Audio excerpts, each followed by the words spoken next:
नमस्कार विद्यार्थियों, हमारी हिंदी की जो पाठ्य पुस्तक चल रही है वसंत भाग 1, उसका अध्याय 11 अपन आज पढ़ेंगे, जिसका शीर्षक है रहीम के दोहे। शीर्षक क्या है? रहीम के दोहे। और इसके कवि हैं रहीमदास जी। रहीमदास जी ने इस पाठ में अपने दोहे दिए हैं। रहीमदास जी के दोहे इस पाठ में हैं, तो उसका अपन विस्तार करेंगे।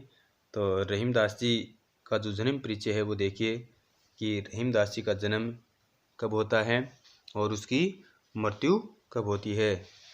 हिंदी के प्रसिद्ध कवि हैं ये रहीमदास जी। रहीमदास जी हिंदी भाषा के महान लेखक माने गए हैं और इनका जन्म होता है 17 दिसंबर 1556 को। कहाँ? दिल्ली का जो मुग़ल साम्राज्य था उसमें इनका जन्म होता है। और प्रमुख रचनाएं हैं रहीम रत्नावली है, रहीम विलास है, रहीम विनोद, रहीम कवितावली, इस प्रकार इनकी रचनाएं हैं। और भाषा शैली रहीम ने अवधी और ब्रज भाषा दोनों में ही कविताएं लिखी हैं। अवधी और ब्रज जो भाषाएं हैं, इन दोनों भाषाओं में इनकी कविताएं लिखी गई हैं। और 1 अक्टूबर 1627 ईस्वी को, यानी लगभग 70 वर्ष की अवस्था में इनका देहांत हो जाता है, यानी मृत्यु हो जाती है, दुनिया को छोड़ करके चले जाते हैं। कितनी आयु में? 70 वर्ष, यानी 1 अक्टूबर 1627 में। और जन्म कब होता है? 17 दिसंबर 1556 को इनका जन्म होता है। तो ये था इसका कोई परिचय। आइए अपन पहला दोहा पढ़ते हैं रहीमदास जी का। कही रहीम संपत्ति सगे, कही रहीम संपत्ति सगे, बनत बहुत बहुरीत, विपत्ति कसोटी जे कसे तेई सांचे मीत। तो देखिए रहीमदास जी क्या कहते हैं कि रहीम कहते हैं कि जब हमारे पास धन संपत्ति होती है तो हमारे बहुत से मित्र और संबंधी बन जाते हैं, परंतु जो व्यक्ति संकट के समय सहायता करता है वही सच्चा मित्र होता है। कर रहीमन क रहीम संपत्ति संगे बनत बहुत बहुत बहुरीत, कि संपत्ति के समय तो बहुत से मित्र हो जाते हैं, ठीक है ना, लेकिन विपत्ति के समय जो मित्र होता है वही सच्चा मित्र होता है। यानी विपत्ति कसोटी जे कसेर तेई साचे मित्र, यानी जो विपत्ति यानी संकट आने के समय हमारे काम आए वही क्या होता है? वही सच्चा मित्र होता है। तो रहीमदास जी ने सच्चे मित्र की विशेषताएं क्या बताई हैं कि जो संकट के समय काम आए, यानी हमारे पास बहुत सा पैसा है तब तो बहुत से दोस्त हो जाएंगे, और जिस रुपया नहीं है तो कोई दोस्त नहीं बनता। तो संपत्ति यानी धन, और समय यानी मित्र संबंधी, सगे यानी मित्र संबंधी, काहे मन कहते हैं, बजते यानी बन जाते हैं, और विपत्ति यानी संकट, और सांचे मीत यानी सच्चा मित्र, और तेई मानी वही, यानी वही सच्चा मित्र है।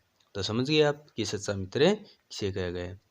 कि जो संकट के समय काम आए, जो संकट में हमारा सहयोग दे वही सच्चा मित्र होता है। अच्छा, दूसरा दोहा देखिए